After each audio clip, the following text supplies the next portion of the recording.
Go! Hey! Salut tout le monde! De retour avec mes collaborateurs habituels après 3 émissions. Alors, Sport Soccer s'est permis un petit avec les clubs de la région, avec les ultras qui sont proches du club de l'Impact, du CF Montréal, en tout cas, appelons-le comme on voudra. Salut les gars, salut Carl, salut Guy, salut Jean-Daniel. Merci salut Salut content de Ben. vous revoir, content de vous revoir. On s'est trouvé des sujets un peu pour parler, une actualité sur le CF Montréal, la Ligue des champions, les huitièmes de finale se sont terminés hier, demain, les tirages au sort, une petite discussion alentour de la Ligue des champions, huitièmes de finale, une petite discussion sur les qualifications de l'équipe U23. On sait qu'on a un jeune qui a été sélectionné, là, qui a joué dans la région à Jonquière et à Chicoutimi, Charles-Andreas Brim. Donc, on va parler de ça un petit peu aussi. Et en même temps, un peu de l'équipe A qu'on peut appeler, qui est en qualification Qatar 2022 aussi. Puis un petit dernier point, un petit retour au niveau régional, peut-être sur notre fameux dossier, en lien avec le soccer à Ville-Saguenay. Alors, on entame ça tout de suite, les gars, avec notre premier point, actualité chez le CF Montréal. On n'avait pas fait de retour là-dessus. Un petit retour rapide, ça a été fait beaucoup, mais nous, de notre côté, on n'en avait pas parlé. Départ de Henry, vous autres, avez-vous été surpris quand il y a eu cette annonce-là? Carl? Surpris, oui. Oui, puis non. Henry faisait ses classes avec l'Impact, sauf que le contexte, la contexte de la saison dernière, là, il a été isolé, il a été loin de sa famille pendant je ne sais pas combien de mois, je pense 10 mois, sans voir ses enfants. Puis quand les rumeurs d'offres d'ouverture en Europe ont commencé à jaser, ben, c'était à partir de ce moment-là, moi, je considérais qu'il était parti parce que quand tu commences à écouter les offres ailleurs, tu t'attends que peut-être que la première ne fera pas, mais qu'éventuellement, il va en avoir une sur laquelle tu vas sauter. Puis, il faut toujours être deux pour danser. Quand il y en a un qui offre, le gars, il a toujours le loisir de dire non, je suis à ma place ici, puis j'aime bien ça. Fait qu'à partir du moment où je avait dit, je commence à écouter les offres d'ailleurs, c'était réglé dans ma tête qu'il ne serait pas là. D'un autre côté, ça va permettre à l'Impact de ne pas avoir le coach comme tête d'affiche. Le coach qui a été nommé, on le connaît de nom, de réputation, parce qu'il gravite alentour de l'équipe depuis un petit bout. Sauf que c'est pas la vedette, c'est pas une star internationale qui serait probablement meilleure qu'une majorité de gars sur le terrain, même s'il est à la retraite, ça fait 5 ans. Les gars, vous autres, un petit tour rapide avec le départ d'Henry, Jean-Daniel? Ben, en fait, c'est surpris, non, parce que c'était plus à savoir quand est-ce qu'il allait partir.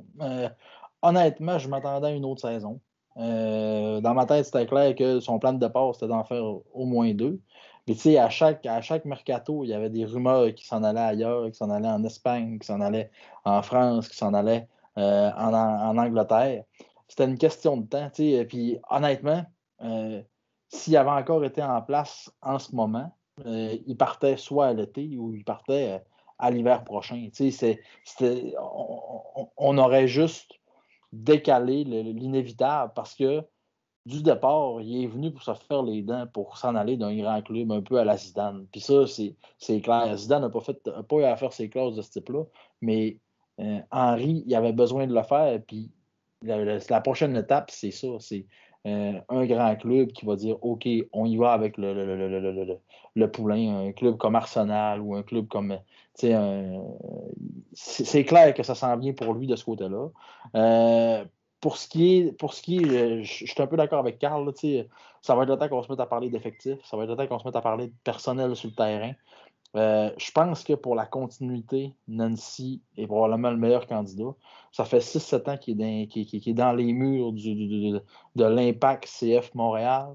Je pense que c'était la personne toute désignée. Je suis content que le club ait décidé de donner une vraie chance à un gars de la place. Oui, par le passé, on l'a fait avec des Dos Santos, avec Dos Santos avant la MLS, avec des Biello. Mais Biello, ce qui est arrivé aussi, c'est qu'il y a eu à gérer le run marée Drogba. Puis ça a été géré par l'administration de l'Impact difficilement. Fait que, moi, je suis bien content de voir qu'on redonne la chance à des gens d'ici. Si on ne donne pas la chance à des gens d'ici, qui va le faire? Oui, on voit Dos Santos qui a été à Los Angeles, qui est rendu à Vancouver, mais c'est tellement pas beaucoup de monde qui ont ces chances-là. Il faut absolument que ça passe par chez nous. Ça, on n'a pas le choix. Puis ça, c'est primordial à mes yeux. Guy, toi, un petit tour. Thierry Henry, cette semaine, a parlé à la BBC en Angleterre. Il a quand même dit des bons mots sur Montréal. Là. Il était vraiment déçu de partir parce qu'il disait qu'il commençait à bâtir quelque chose. On est tous d'accord qu'il n'aurait pas terminé sa carrière à Montréal.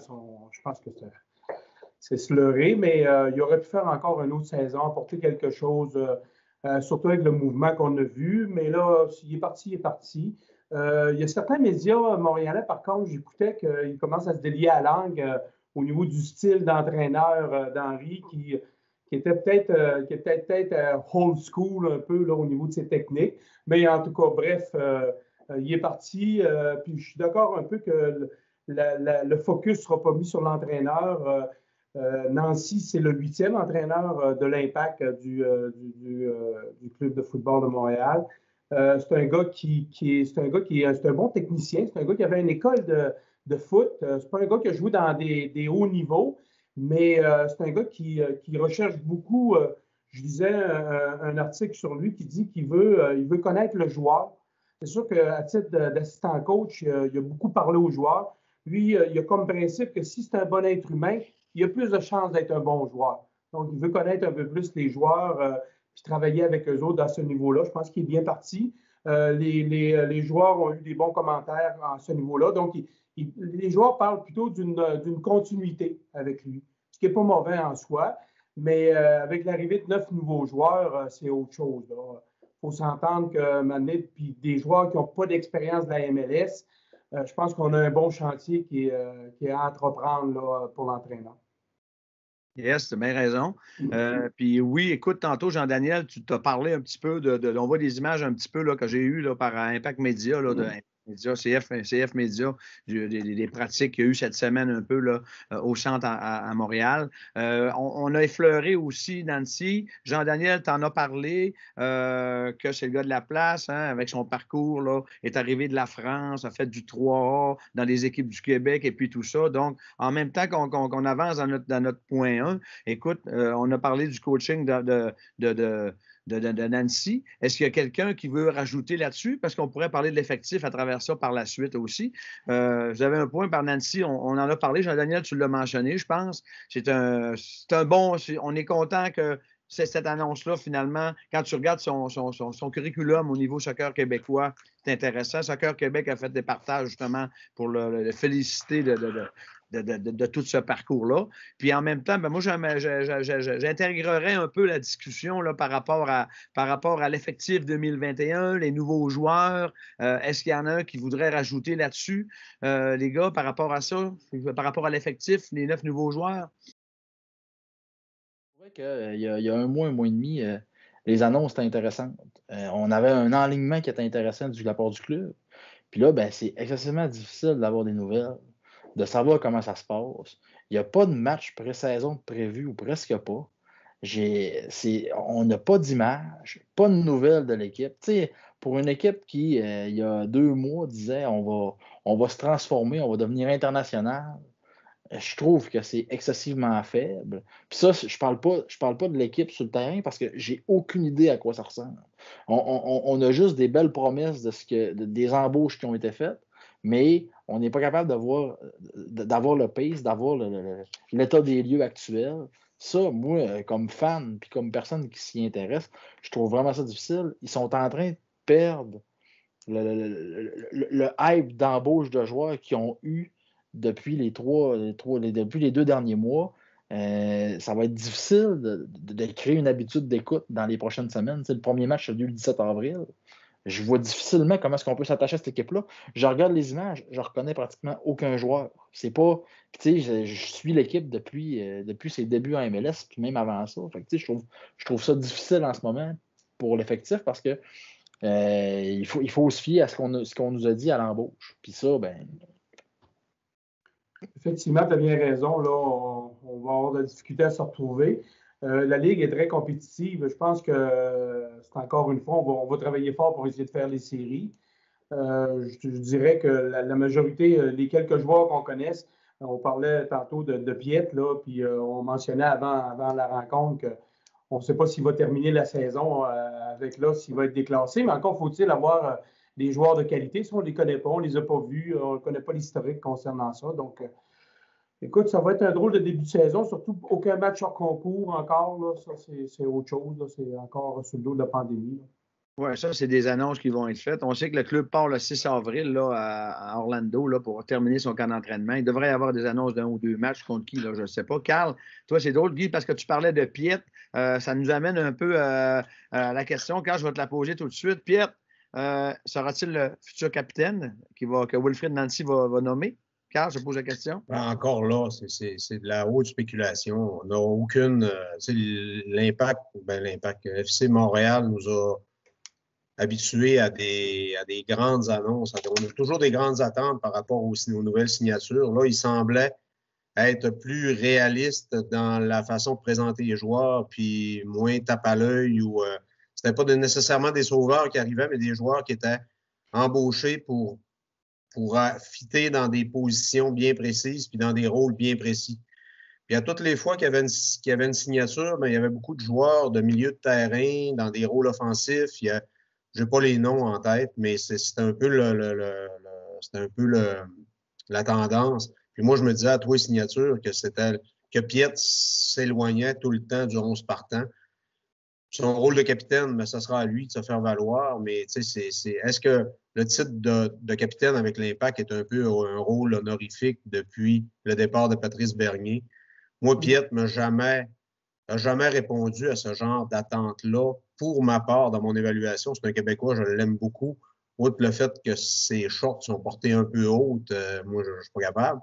Sauf que sur le terrain, ben, quand il était limité dans un rôle strictement défensif, il était efficace, mais au niveau de la relance, il y a il n'est pas capable de faire le job au niveau de la relance. Il y a beaucoup de pertes de ballon dans le milieu de terrain.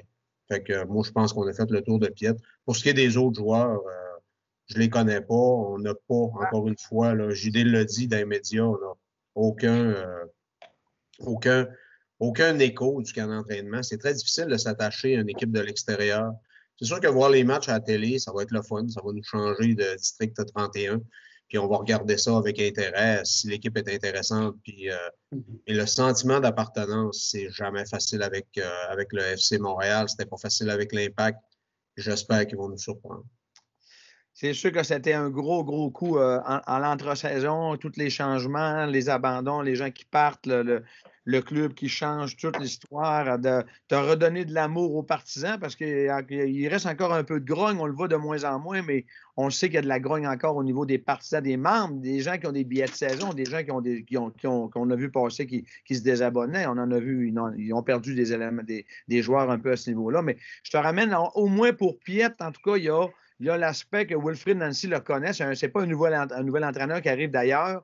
Donc, à ce niveau-là, mais encore là, Nancy a mentionné dans une conférence de presse qui disait que des leaders, il y en avait un peu partout parce qu'il y a plein d'origines dans ce club-là. Fait que c'est des groupes, c'est des gangs, ça se retrouve ensemble, des Sud-Américains ou les Européens, en tout cas.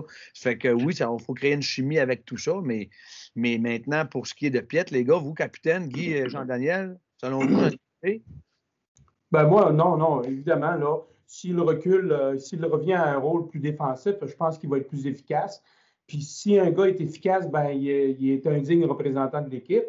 Mais tu sais, on a une jeune équipe. Hein, puis moi, ce que j'ai peur encore avec cette équipe-là, là, souvent, il y a une expression, c'est être vu pour aller ailleurs. Les jeunes veulent bien performer pour aller jouer dans les grandes lignes en Europe.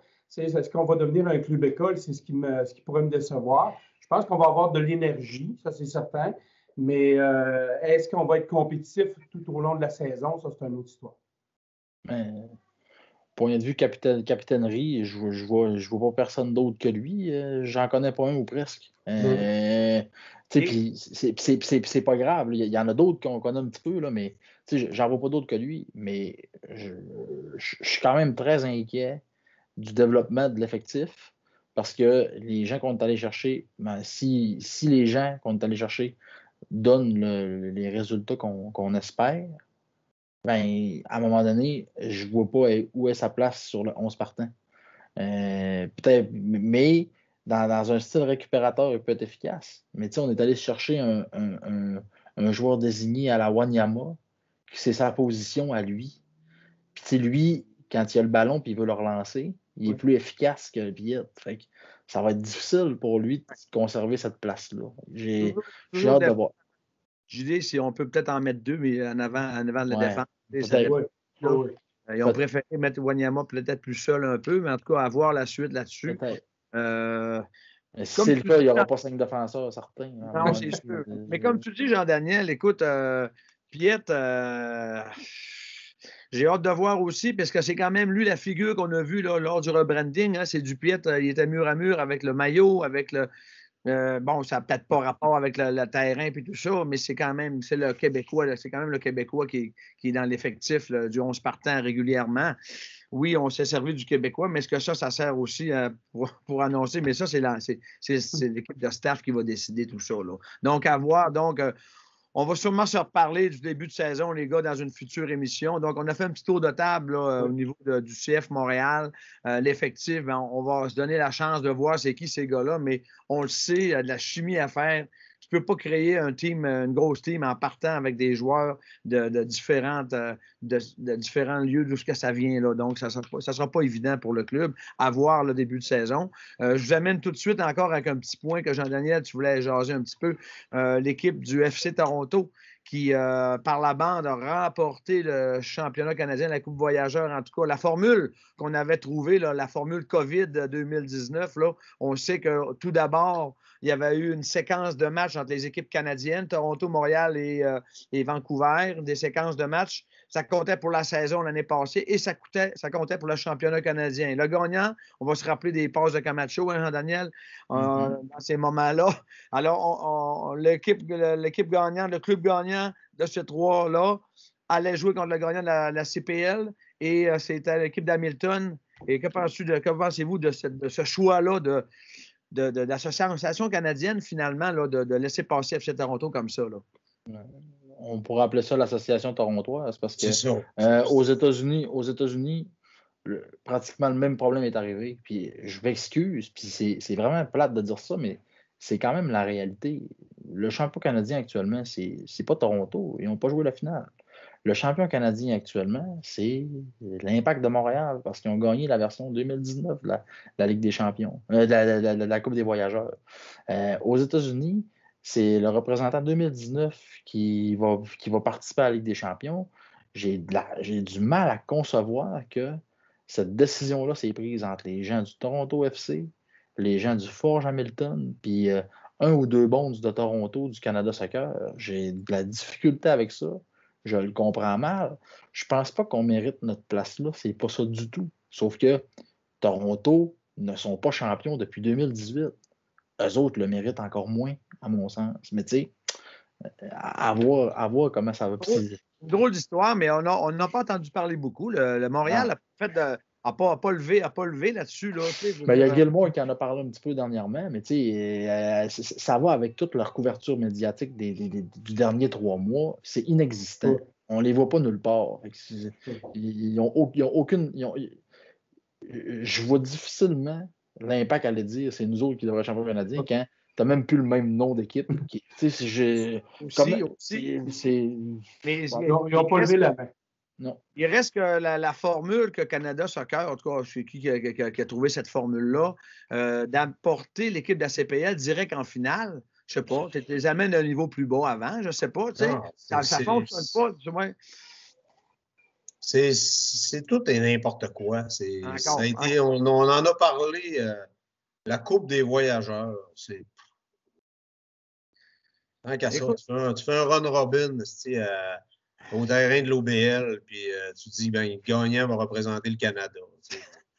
L'OBL, ouais. Écoute, Guy, là-dessus, avais-tu un point à ajouter? Parce que sinon, on avance dans...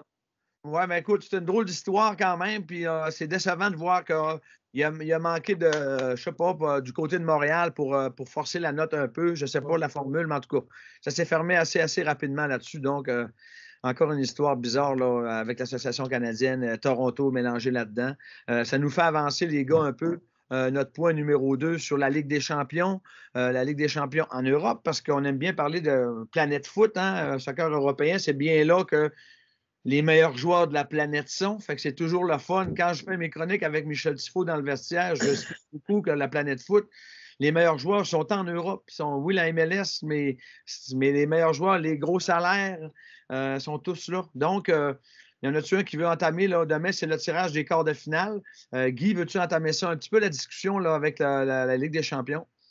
Comment tu as trouvé ça? Écoute, la Ligue des champions, on tombe dans un nouvel ère. Hein?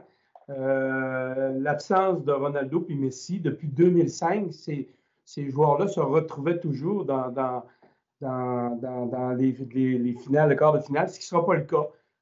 Fait que c'est quand même assez impressionnant. L'autre fait marquant aussi que j'ai lu dernièrement, c'est qu'on va retrouver sur 8 équipes 4 entraîneurs allemands qui dirigent l'une des formations. Donc, c'est signe de quelque chose, même si certains d'entre eux sont très critiqués, ben, ils se retrouvent quand même dans un droit qui est quand même intéressant.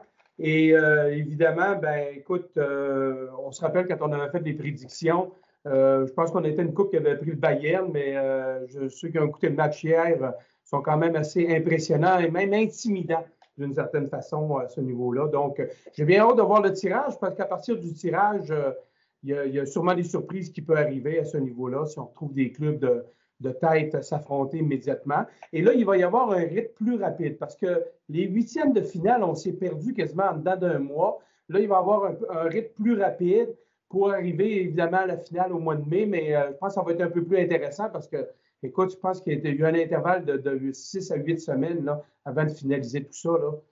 C'était un petit peu décevant. Oui, je te rappelle justement les quarts de finale. Carl, là-dessus, toi, vas-y un peu. Ben, moi, bon, tant que le tirage n'est pas fait, c'est un peu dur de faire des prédictions. C'est vraiment le fun. On voit, moi, j'abonde dans le même sens de Guy, puis je vais en rajouter un peu. De voir deux grands joueurs comme Ronaldo puis Messi en même temps, contemporains, d'avoir eu la chance, le privilège de voir presque toute leur carrière, de les suivre, puis de voir leur réalisation, ben, c'est un peu comme au tennis. S'il y a un comparable, là, Federer, Djokovic, puis Nadal en même temps, on verra probablement plus ça, des carrières comme ça, puis des gars dominants. Puis de ne pas les voir là, il y a un petit pincement, mais la vie continue, puis la planète foot continue de tourner. Plusieurs clubs anglais, pas l'émergence, mais la stabilité de l'Allemagne, puis la domination allemande est encore marquée par le nombre de clubs qui sont là. Puis je pense qu'on n'a pas fini, on en a pour quelques années après cette domination-là de deux vedettes. Là, la page est comme un peu en train de se tourner. Oui, effectivement. Pour ajouter là-dessus, écoute, moi, je pense que, en tout cas, tantôt, on se fera un petit tour de table de votre favori. C'est sûr que Messi, Ronaldo, Barcelone, Juventus, c'est deux grands absents des quarts de finale, mettons que je dirais, là, c'est deux grands clubs absents. Les matchs allés, comme tu as dit, Guy, c'est vrai qu'il y avait un bon décalage. Là, ça fait que c'est 2 semaines, 3 semaines, mais les calendriers sont tellement chargés. Ça joue aux 3 jours là, en Europe. Là. 3 clubs anglais. Oui, tu as le Bayern que moi, je vois comme grand favori encore. La grande surprise, le FC Porto qui se retrouve là. Le PSG, grand questionnement. Mbappé, Neymar devrait être de retour. Il faut juste rappeler PSG puis Barcelone cette semaine. Barça marque un super but de Messi. Sur un penalty, fin de la première demi. Si Messi marque là, ça fait 2-0. On ne sait jamais ce qui peut arriver à la deuxième demi. Oui, mais ça remonte avant ça, Benoît. Là. Écoute, on aurait dû sortir de la première demi 4-0, pour le Barcelone. Ouais. Dembélé a manqué 5 chances flagrantes. La raison pourquoi ils ne sont pas là, c'est juste ça. Ben non, mais c'est le match aller. C'est sûr, c'est le match aller. Moi, je te parle pareil de la game de cette semaine. Qu'est-ce qui est arrivé? Tu sais? Moi, je te parle aussi de la game de cette semaine. Dans la première demi, FC Barcelone aurait pu en scorer 4 sans forcer. Sans forcer, puis être en avance à la demi. Ils ne l'ont pas fait. Ils ont manqué plusieurs chances. C'est là que ça s'est passé. Tu sais. C'est clair. C'est clair, mais je veux dire, PSG. À 4-1, c'était pas mal avancé quand même. Là. On fait un tour de table rapide. Vos favoris, tu regardes, allons-y. Demain, les tirages au sort des quarts de finale vont arriver. Et après ça, les demi vont apparaître aussi. Tu vas savoir qui peut se prendre en demi. Carl, tes prédictions, qui remporte la Ligue des champions en Europe cette année?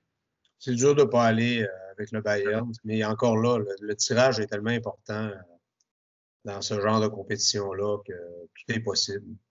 Mais le Bayern est presque incontournable. Je suis d'accord avec toi. Jean-Daniel? Tout dépendant du tirage au sort, j'ai beaucoup aimé le bas de Dortmund.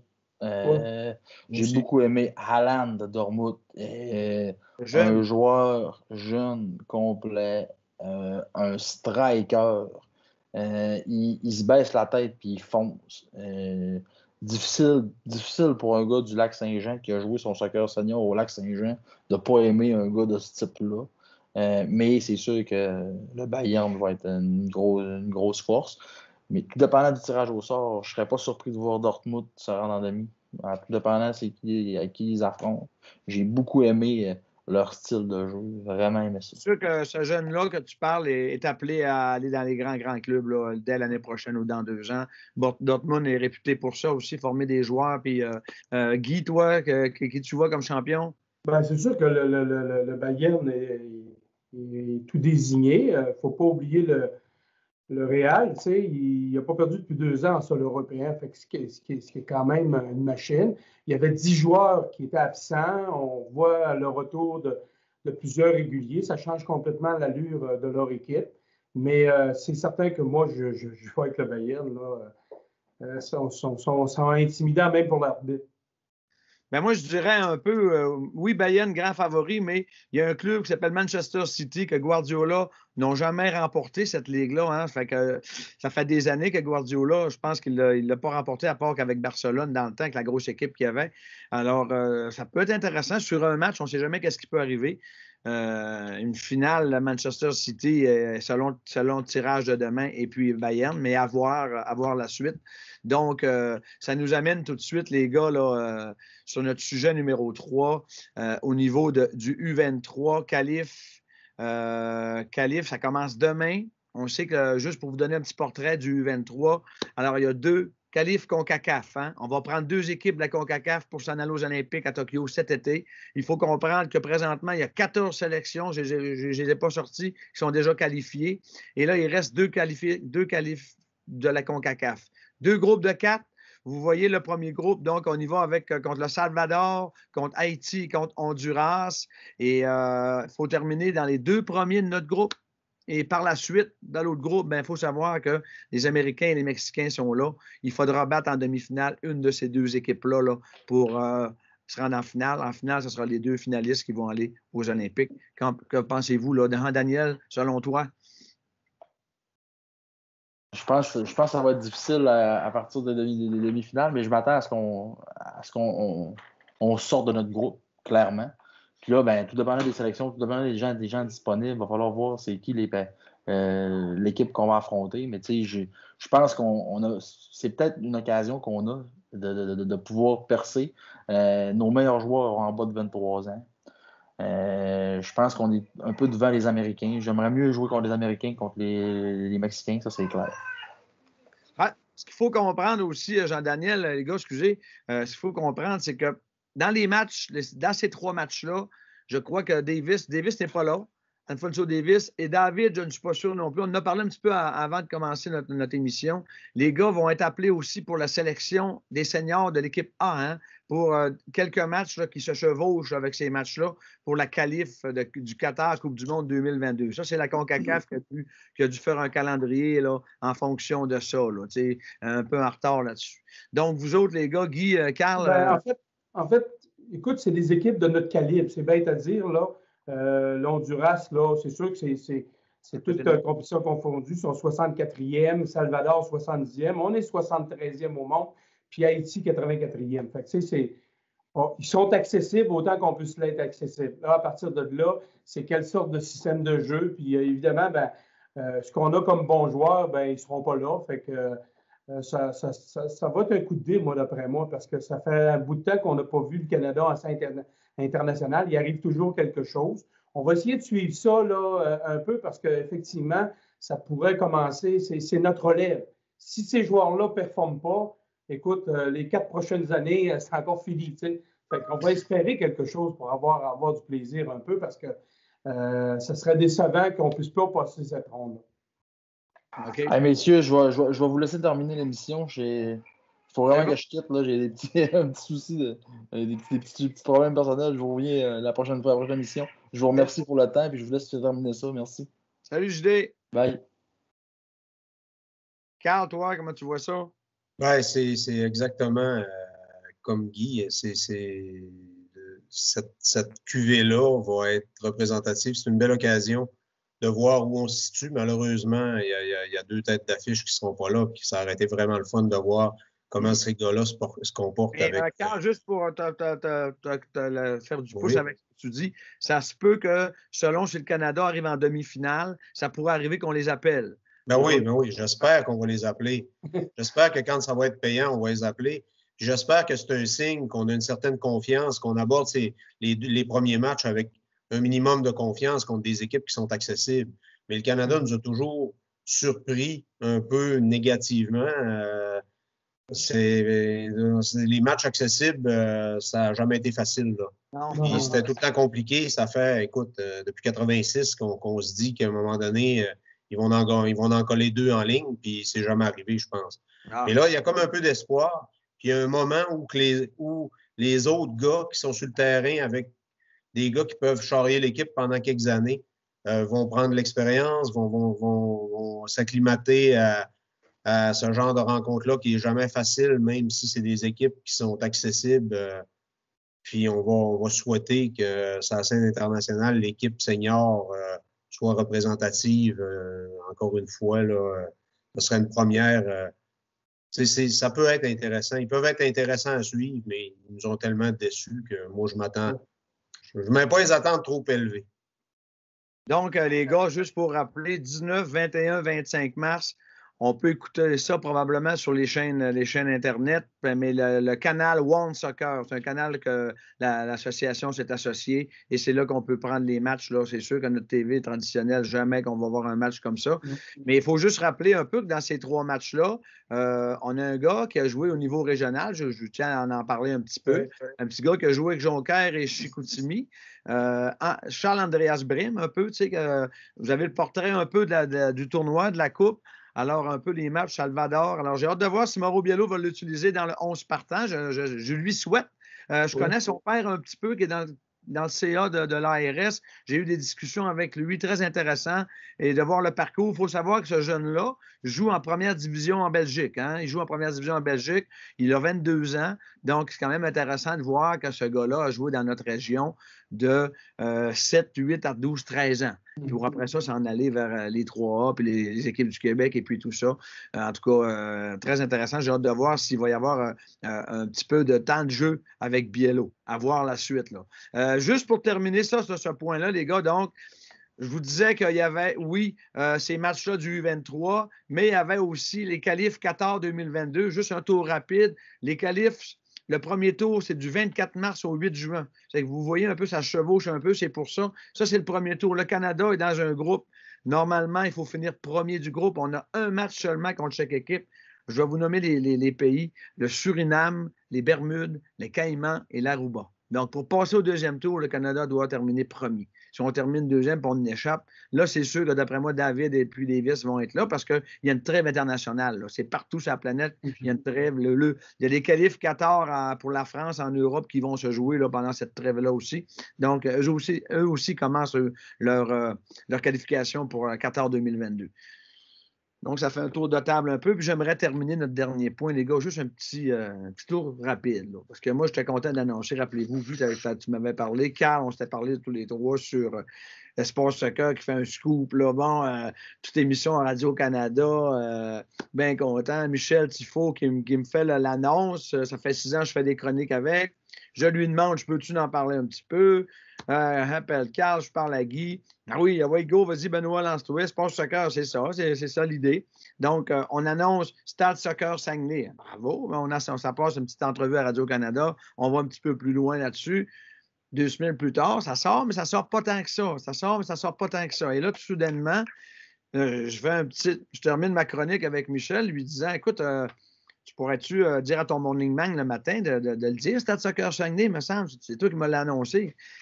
Oh, Benoît, ça change, ça patine encore, là, le nom. Finalement, c'est pas si sûr que ça. Les gars, un petit tour rapide, là, Carl, qu'est-ce que tu analyses ça? Là? Un point de vue Lac-Saint-Jean de Saint-Bruno, là, tu sais. J'ai pas rien à dire. Je paye pas de taxes à Saguenay, puis à la limite, je suis bien content de ne pas en payer parce que je trouverais, je serais pas capable de ne pas appeler mon conseiller et de ne pas lui dire que ça traîne en longueur. Je demeure convaincu, moi, puis j'en ai parlé depuis le début, que c'est un projet régional qui s'aurait été une belle façon de mobiliser la région, puis d'arrêter de s'ostiner pour des guerres de clochers, puis de dire, bien, regarde, on a un projet, on n'aura pas deux des stades de soccer. Il y en a partout ailleurs, dans toutes les régions au Québec. On ne fera pas le débat. C'est une nécessité pour le soccer régional, pour le sport général, pour le soccer dans son ensemble. Puis on se fait comme, pour le sport dans son ensemble, excuse-moi. Puis on est encore à se questionner sur le nom, sur l'emplacement, sur, il va-tu avoir une piste d'athlétisme ou il va-tu avoir une prise pour la Zamboni, éventuellement, si on vire ça en aréna. On dirait que le débat finit plus. C'est pas juste dans la région, mais à un moment donné, ça devient un peu déprimant. Écoute, il n'y a pas d'impact sur l'environnement. C'est pas GNL Québec, c'est pas BlackRock, c'est pas rien. C'est un stade de soccer. On n'est même pas capable de s'entendre. L'argent semble là, mais ça tergiverse. Ben, moi, ça me décourage un peu, mais ça ne me surprend pas. Ça ne me surprend plus. C'est malheureux. Hein? Ah oui, c'est sûr. Ben, moi, Ben, je crois que j'ai l'impression que Michel t'a envoyé faire le messager. Parce que je dirais que les petits conflits internes de conseillers, c'était pas réglé cette histoire-là. Particulièrement le nom, on va m'en tenir au nom. Donc, probablement qu'il t'a envoyé à la pêche pour pouvoir faire, comme je te dis, le messager, pour s'apercevoir que finalement, ça a dû choquer un autre puis un autre. Hey, c'est comment ça fait que c'est décidé, puis on n'en a pas parlé, puis on n'en a pas parlé, puis on n'en a pas parlé. Fait que ça me laisse croire que ça ressemble à ça un peu, là, de dire, de te faire faire la job, excuse-moi, sale un peu, pour faire dire après, ben écoute, c'est pas ça, mais écoute, tous les dossiers à Saguenay semblent assez compliqués, et celui-là ne fait pas d'exception. C'est un petit résumé de toute l'histoire. Il faut juste espérer maintenant que, comme Carl, tu l'as dit, c'est plate de voir tout ça, que ce stade-là, la première pelletée de terre arrive enfin, qui débouche les enveloppes et que ça s'entende, puis go. Ils ont-tu débouché les enveloppes? Les appels d'offres la date est. Ça t'est remis. Là, tout le monde a son idée là-dessus. Pourquoi ils ne débouchent pas les appels d'offres? Pourquoi? C'est quoi que je n'ai pas compris? Ça a été remis, dossier remis. Oui. Ils vont les ouvrir. Je ne sais pas trop, ils vont les ouvrir. Écoute, tu dis oui, beau projet régional, mais là, les gens se concentrent pour le club Saguenay, c'est correct, tu sais, mais il faut avoir une ouverture régionale aussi parce que ça demeure quand même tout ça, là, tu sais. Les subventions viennent du Québec, viennent de nos taxes à nous autres aussi, là. Tu sais, on a 25 arénas dans la région. Ils vont reconstruire un autre aréna de 60 millions. Puis il n'y aura pas encore un stade de soccer décent. Puis c'est le plus grand sport qui est pratiqué en région. Tu sais, maintenant, il faut en tout cas, j'ai hâte de voir comment les plateaux vont être gérés régionalement. Puis comment les accès vont se faire après ça. Ça sera un autre débat. Je pense que la priorité, c'est de commencer à ouvrir les appels d'offres. Là, il va y avoir des surprises, puis il va y avoir des dépassements de coûts, puis là, on s'entend pas sur le nom, quel conseiller va être en avant de l'autre. Puis Guy, moi, je reviens sur ton commentaire que un conseiller municipal qui a une antenne à radio, je veux pas être plate, là, mais si envoyer quelqu'un faire la job plate, ça me paraît. Moi aussi, j'ai comme eu. Mais je ne peux pas croire que c'est rendu à ce niveau de bassesse-là, au niveau politique. Mais Saguenay, là, de la façon qu'on voit aller ça de l'extérieur, puis je suis bien loin, moi. Je suis à Saint-Bruno, puis je ne veux pas me mêler de le truc, là, mais c'est compliqué. Ouf, c'est compliqué. Oui, c'est pas simple, hein? Bon, les gars, écoute, sur ce, oui, projet régional, mais je pense qu'au départ, les clubs de sport de Ville-Saguenay, parce que hein, c'est multisport, stade soccer à voir en tout cas. On va rester avec Stade Soccer Saguenay. Moi, je l'ai annoncé pareil. Ça va peut-être être ça au bout du compte. Fait que les gars, on va terminer ça. Mais Ben, c'était tout un scoop. Oui. C'était un conseil. Tu sais, tu as eu la source qui t'a confirmé ça. Ça a été confirmé à plus d'un endroit, puis c'était un coup majeur d'espace soccer, puis les médias l'ont traité comme ça, sauf que ça revire de bord. Ça revire de bord, le truc revire de bord 2 jours après, puis tout le monde est choqué. C'est drôle. C'est quand même drôle. Ça mériterait un carton jaune. Conduite inconvéniente. Peut-être en terminant, je disais également qu'on parle que c'est compliqué le championnat canadien, mais il y a un projet de refonte de la Ligue des champions en passant. Hein? Puis c'est pas simple non plus. Là. On parle de 100 matchs supplémentaires, de 32 équipes, dont 24 équipes qualifiées. Là. Il y a beaucoup de sous hein, là-bas. Là, hein? Fait que, c'est un gros projet. On parle de 2024. Ça ressemble de plus en plus. Je pense que en Europe, le pouvoir des décideurs puis des politiciens qui entourent puis qui gèrent ces grandes organisations-là puis ces grandes compétitions-là est très puissant. Puis ça, le CIO, il y a beaucoup d'argent. Ils pressent le citron tant qu'ils peuvent. Oui. Mais à un moment donné, c'est dangereux que l'élastique pète. Quand tu tires sur l'élastique, il peut partir d'un bord, mais il peut te revenir d'en face aussi. Oui. Ça devient dur à suivre. Les joueurs deviennent de moins en moins impliqués émotivement dans ce genre de compétition-là parce qu'il y a trop de matchs, c'est trop taxant sur le corps, puis eux autres aussi pensent à leur argent. Puis c'est des PME ambulantes. Fait que je ne sais pas quand ça va revirer de bord. C'est sûr que pour terminer là-dessus, écoute, il y avait une Ligue européenne aussi. Les gros clubs, ils veulent une Ligue européenne. Ça fait que là, c'est pour ça que l'UEFA s'enligne peut-être dans un autre concept de Ligue des champions. En tout cas, à voir, là. On sait que c'est du gros cash, puis tout ça, juste les salaires, c'est tout des business, ces joueurs-là. Donc, les gars, ça parle foot au lac, un petit tour de table quand même. Je pense que ça fait bien notre tour de table. Je vous remercie d'être là. Jean-Daniel, on a perdu Jean-Daniel, mais on va le retrouver dans un futur proche. On se reparlera peut-être quand l'Impact aura commencé, le CF Montréal débutera sa saison. En tout cas, oui, Carl. En terminant, moi, mon point, Ben, merci beaucoup pour l'occasion. C'est tout le temps le fun d'échanger avec vous autres, même si c'est fait très humblement. Mais le fait d'ouvrir à d'autres, aux associations, aux clubs de soccer locaux, régionaux, c'est vraiment le fun. Puis ta chronique avec les Ultras, c'était vraiment intéressant.